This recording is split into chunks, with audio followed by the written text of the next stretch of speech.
আসসালামু আলাইকুম। Recipe by beauty চ্যানেলে আপনাদেরকে স্বাগত জানাই। আজ আপনাদের সঙ্গে শেয়ার করব বেগুনের একটি নতুন রেসিপি। এই রেসিপিটা খেতে খুবই সুন্দর হয় আর এই রেসিপিটা কিন্তু মাছ মাংসের স্বাদকেও হার মানাবে। তো অবশ্যই আপনারা স্কিপ না করে পুরো রেসিপিটা দেখে নেবেন। এই রেসিপিটা আপনারা যদি একবার রান্না করেন তাহলে কিন্তু বারবার রান্না করবেন। গরম ভাত, রুটি, পরোটার সাথে কিন্তু দারুণ লাগে। তো চলুন কথা না বাড়িয়ে রেসিপি শুরু করি। এখানে দেখুন আমি বেগুন কেটে নিয়েছি। এখানে বেগুনটা কিন্তু অনেকটাই বড় ছিল। তো আপনারা চাইলে এখানে দুটো বেগুন নিতে পারেন আর বেগুনগুলো এরকম একটু মোটা রেখে কেটে নিতে হবে, গোল গোল করে। আপনারা কিন্তু এইভাবে কেটে নেবেন। এখানে দেখুন আমি দুটো টমেটো কেটে নিয়েছি, পেঁয়াজ কুচি করে নিয়েছি দুটো বড় সাইজের, আর এখানে 5-6টা মতো নিয়েছি কাঁচামরিচ। তো পরিমাণ মতো সবকিছু নিয়ে নিয়েছি, আপনারা কিন্তু আপনাদের পরিমাণ মতো নিয়ে নেবেন। এবার এখানে দেখুন একটা বোর্ড নিয়েছি। এবার এইভাবে করে বেগুনগুলোকে আমি 4 টুকরো করে কেটে নেব। এখানে আমার বেগুনগুলো কিন্তু অনেকটাই বড় বড়, সেজন্য আমি এইভাবে 4 টুকরো করে কেটে নিচ্ছি। আপনাদের বেগুন যদি ছোট হয় তাহলে কিন্তু আপনারা কাটবেন না, গোটায় রাখবেন। তো এইভাবে করে আমি সবগুলো বেগুন কেটে নেব। যারা ভিডিওটি ইউটিউব চ্যানেল থেকে নতুন দেখছেন প্লিজ চ্যানেলটা সাবস্ক্রাইব করে চ্যানেলের সাথে থাকবেন। যারা ফেসবুক পেজ থেকে ভিডিওটি দেখছেন প্লিজ একটা লাইক দিয়ে পেজটা ফলো করে রাখবেন পরবর্তী ভিডিওর নোটিফিকেশন পাওয়ার জন্য।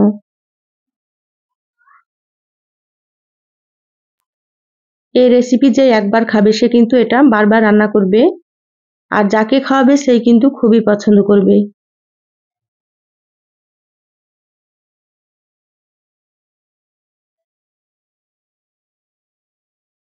দেখুন সব বেগুনগুলো কেটে নিয়েছি, এবার একটা প্লেটে তুলে নিচ্ছি। আর একটা বেগুন থেকে কতগুলো হয়েছে দেখুন, এই বেগুনটা 500 গ্রামেরও বেশি ছিল।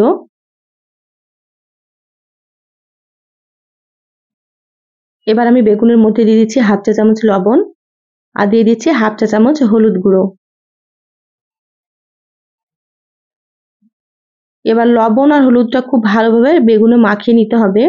তো হাত দিয়ে সুন্দর করে মাখিয়ে নিচ্ছি, যাতে করে প্রত্যেকটা বেগুনে সুন্দর মতো লবণ আর হলুদটা মিশে যায়।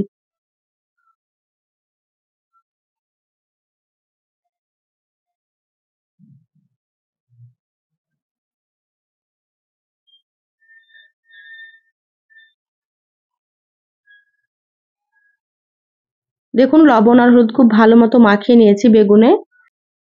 এইভাবে করে 5 মিনিট রেখে দেব। 5 মিনিট পর গ্যাস অন করে কড়াই দিয়ে দিলাম। এবার আমি এখানে দিয়ে দিচ্ছি সর্ষের তেল। তো এখানে আমি সর্ষের তেল দিলাম, আপনারা চাইলে কিন্তু সয়াবিন তেল দিতে পারেন। তো প্রথমে তেলটা খুব ভালোভাবে গরম করে নেব। প্রথমে তেল খুব ভালো মতো গরম করে নিতে হবে আর কড়াই সুন্দর করে একটু ছড়িয়ে নিলাম তেলটাকে। দেখুন তেল গরম হয়ে গিয়েছে, এবার আমি এখানে বেগুনগুলো দিয়ে দিচ্ছি। বেগুনগুলো সুন্দর করে একটু ভেজে নিতে হবে। তো এখানে কড়াইয়ে যতটা ধরছে ততটা বেগুন এখানে আমি দিয়ে দিচ্ছি।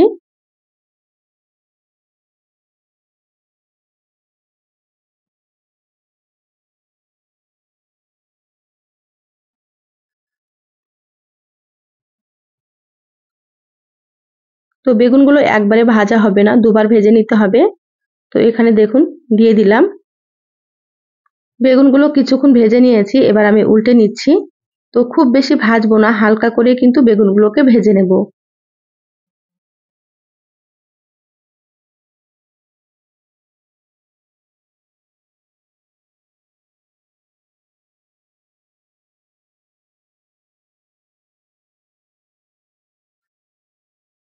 দেখুন সব বেগুনগুলো উল্টে নিয়েছি। তো এভাবে করে আবার একটু ভেজে নেব। বেগুনগুলো সুন্দর মতো দুপাশ ভাজা হয়ে গিয়েছে।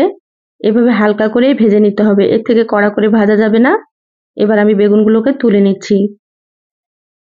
এভাবে করে তুলে প্লেটে রেখে দেব আর বাকি যেগুলো আছে একইভাবে ভেজে নেব। দেখুন বাকিগুলো ভেজে নিয়েছি, সুন্দর মতো ভাজা হয়ে গিয়েছে। এবার তুলে নিচ্ছি। আবার আমি এখানে দিয়ে দিচ্ছি সর্ষের তেল। তো এখানে আমি 1 টেবিল চামচ মতো দিয়ে দিলাম। যেহেতু বেগুনগুলো আমি তেল দিয়ে ভেজে নিয়েছি সেজন্য এখন খুব বেশি তেল লাগবে না। এবার আমি এখানে দিয়ে দিচ্ছি সামান্য একটু কালো জিরা। এবার কালো জিরাটা একটু ভেজে নিচ্ছি। কালো জিরা দিলে ফ্লেভারটা কিন্তু খুবই ভালো আসে। দেখুন হালকা করে একটু ভেজে নিলাম। এবার আমি এখানে দিয়ে দিচ্ছি পেঁয়াজ কুচি। তো এখানে আমি দুটো পেঁয়াজ কুচি করে নিয়েছিলাম। একটু বেশি করে পেঁয়াজ দিলে কিন্তু রেসিপিটা খেতে খুবই সুন্দর হবে। আর এখানে কাঁচামরিচগুলো দিয়ে দিলাম। তো আপনারা ঝাল বুঝে এখানে কাঁচামরিচ দিয়ে দেবেন, আপনারা যেমন ঝাল খেতে পছন্দ করেন। এবার নেড়েচেড়ে হালকা করে একটু ভেজে নেব। দেখুন পেঁয়াজ আর কাঁচামরিচগুলো একটু হালকা ভেজে নিলাম। এবার আমি এখানে টমেটো কুচিগুলো দিয়ে দিলাম। টমেটো দিলে কিন্তু এই রেসিপিটা খুবই সুন্দর হয় খেতে। এবার আমি এখানে দিয়ে দিলাম হাফ চা চামচ আদা বাটা আর দিয়ে দিচ্ছি হাফ চা চামচ রসুন বাটা। এখানে কিন্তু খুব বেশি আদা রসুন লাগবে না, অল্প অল্প একটু দিয়ে দিতে হবে। এবার দিয়ে দিলাম স্বাদ মতো লবণ। তো যেহেতু প্রথমে লবণ দিয়েছিলাম সেভাবে করে কিন্তু লবণ দিয়ে দিতে হবে। এবার আমি একটু ভেজে নেব আদা রসুনের কাঁচা গন্ধ চলে যাওয়া পর্যন্ত। দেখুন খুব ভালোভাবে একটু ভেজে নিলাম। এবার এখানে দিয়ে দিলাম হাফ চা চামচ মতো হলুদ গুঁড়ো। হলুদ গুঁড়ো দেওয়ার সময় ভিডিওটা স্কিপ হয়ে গিয়েছে, তো আপনাদেরকে বলে দিলাম। এখানে আমি হাফ চা চামচ দিয়ে দিলাম জিরা গুঁড়ো আর হাফ চা চামচের থেকে কম দিয়ে দিলাম এখানে ধনিয়া গুঁড়ো। হাফ চা চামচ মরিচের গুঁড়ো দিয়ে দিলাম। আর এখানে অল্প একটু দিয়ে দিচ্ছি কাশ্মীরি মরিচের গুঁড়ো। কাশ্মীরি মরিচের গুঁড়োটা আমি কালারের জন্য দিলাম, আপনারা চাইলে স্কিপ করতে পারেন। এবার নেড়েচেড়ে মশলাটা একটু মিশিয়ে নিচ্ছি। এ পর্যায়ে গ্যাসের আঁচটা মিডিয়ামে রেখেছি। এবার আমি এখানে একটু পানি দিয়ে দেব। পানি দিয়ে সুন্দর করে মশলা কষিয়ে নেব। এখানে কিন্তু অবশ্যই আপনারা একটু পানি দিয়ে দেবেন, তাহলে শুকনো মশলাগুলো পুড়ে যাবে না। এবার নেড়েচেড়ে খুব ভালোভাবে মশলাটা কষিয়ে নিচ্ছি। দেখুন মশলার কালারটা কিন্তু খুবই সুন্দর চলে এসেছে আর খুব ভালোভাবে কষানো হয়ে গিয়েছে। এবার আমি এখানে ভেজে রাখা বেগুনগুলো দিয়ে দিচ্ছি। এইভাবে করে অবশ্যই আপনারা মশলা কষিয়ে নেবেন। যত মশলাটা ভালোভাবে কষাবেন রান্নাটা কিন্তু তত বেশি ভালো লাগবে। এবার মশলার সাথে আরো 1 মিনিট মতো কষিয়ে নেব। যেহেতু বেগুনগুলো ভাজা আছে রান্না হতে কিন্তু খুব বেশি সময় লাগবে না। দেখুন খুব ভালোভাবে কষিয়ে নিলাম। এবার আমি এখানে দিয়ে দিচ্ছি ফুটন্ত গরম পানি। বেগুনগুলো একটু সেদ্ধ করে নিতে হবে, তো এখানে আমি হাফ কাপ মতো পানি দিয়ে দিলাম। পানি দিয়ে খুব ভালোভাবে একটু মিশিয়ে নিচ্ছি।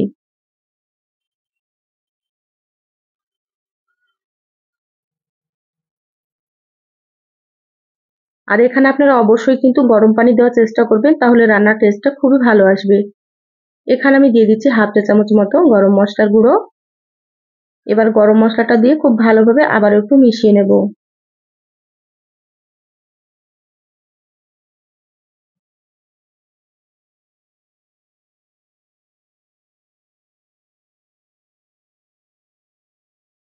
গরম মশলাটা খুব ভালোভাবে নেড়েচেড়ে মিশিয়ে নিয়েছি। এবার ঢাকা দিয়ে রান্না করে নেব 6 থেকে 7 মিনিট।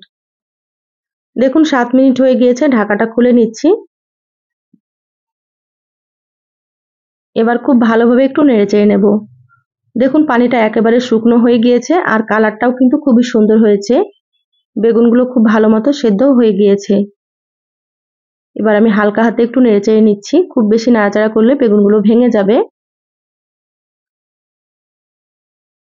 এবার আমি এখানে দিয়ে দিচ্ছি কিছুটা পরিমাণে ধনিয়া পাতা কুচি। ধনিয়া পাতাটা দিয়ে খুব ভালোভাবে একটু মিশিয়ে নেব। এইভাবে একটু ধনিয়া পাতা দিলে কিন্তু খেতে খুবই ভালো লাগে রেসিপিটা। দেখুন খুব ভালোভাবে ধনিয়া পাতা মিশিয়ে নিয়েছি আর রান্নাও হয়ে গিয়েছে। কালারটা দেখুন কতটা সুন্দর হয়েছে। এবার আমি গ্যাস বন্ধ করে দিলাম। ঢাকা দিয়ে 2 মিনিট রেখে দেব, তারপরে আপনাদেরকে আমি দেখাচ্ছি।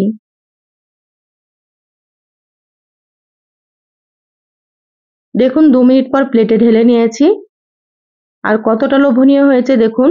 এই রেসিপিটা গরম ভাত, রুটি, পরোটা সবকিছুর সঙ্গে কিন্তু দারুণ লাগবে। এই রেসিপি থাকলে 1 প্লেট ভাত কিন্তু নিমেষেই শেষ হয়ে যাবে। তো অবশ্যই একবার রান্না করে খেয়ে দেখবেন। আর রেসিপি কেমন লাগলো চ্যানেলের কমেন্ট বক্সে কমেন্ট করে জানাবেন। ভালো লাগলে একটা লাইক দিয়ে ভিডিওটা শেয়ার করে দিবেন। সবাই ভালো থাকবেন, সুস্থ থাকবেন। আল্লাহ হাফেজ।